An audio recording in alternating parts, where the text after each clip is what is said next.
I think it's been a season of ups and downs. It started off with a good camp. We came in with good effort and worked hard. We have a lot more people than we've had in the past, and so it was very competitive. And we went to Central Methodist with what I felt was a very good Central Methodist team, and we were able to get a quality win. And then we came back and played a top-ranked Missouri Valley team, and they really just kind of kicked us in the teeth a little bit and humbled us and let us know that we haven't arrived, and really exposed a lot of our weaknesses and showed us where we need to improve at, and that, you know what, we need to get back to work and get back to the drawing board a little bit. And then we went and got to play Avila, and coming off a bye week, and really got to get back to work, and our efforts paid off for us on Saturday. Well, immediately after the game, whenever you get beat like that, I think the morale's kind of down. I think we were stunned and shocked, and I think we felt we were better than we really were at that time. And we didn't play good, and they did, but they did what good teams do. They make you hurt yourself, and they came out and really just hit us right in the mouth and kind of stunned us, and for the entire game. And since then, I've really challenged the team to what are you going to make of this year? What kind of men are we going to be, or how are we going to respond, and what's next, and trying to look forward and to correct our mistakes, that type of thing. And we had an outstanding 2 weeks of practice following that loss, and I think that's why we won the Avila game, because we responded extremely well.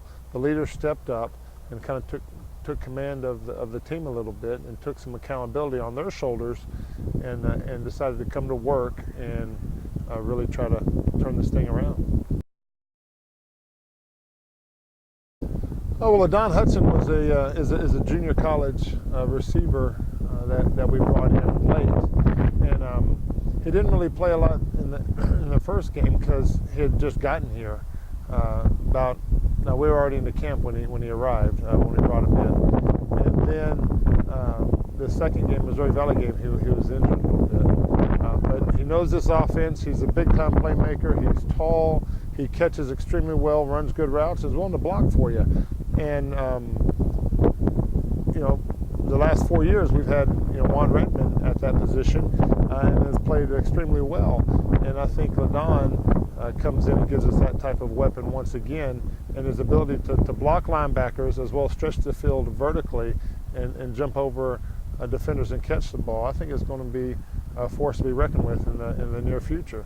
Michael McJunkins, I'm so tickled pink just to finally see him play. I can't hardly stand it. He's the guy that's been one of our hardest workers for the last couple years, and hasn't been able to. The fans haven't been able to see him on Saturdays, and so the fact that he's here playing his senior year, getting his opportunity to step out there and play, I think he's a leader from top to bottom, and always has been. It's going to be interesting to see him continue to grow on the field as to the game speed. I think this will be a big test for both those guys going up against Baker. Michael McJunkins against Joel Murphy, their big tight end. You know what? He's a big old boy that does a great job blocking the edge, and it's going to be quite a challenge for us. Well, I'll tell you what, Baker's an outstanding team. They're going to come in here and throw everything they got at us. Their quarterback, Jake Morris, was co-player of the year last year. Very well could be the best quarterback in the conference. If not, he's one of the top 2 or 3 for sure. And he's there with an ACL injury, so showing his toughness and his competitiveness and his desire to succeed and help lead this team. And he goes out there and does it with his knee braced up, and is doing a really good job at it. They got a fantastic running game. Obviously with Dylan Baxter in the backfield running the ball. They big lineman up front. Like I said, Joel Murphy locking down the edge on the outside of tight end. They are extremely explosive offense, and not one that you can take lightly by any stretch of the imagination. On defense, they got their D line is so fast. I've been watching them on film, and they get off the ball extremely quick, and the linebackers flow to the ball, and their defense really that doesn't give up big plays for the most part, and They play very sound. They're fundamentally sound, and they flow to the ball, and they do a great job.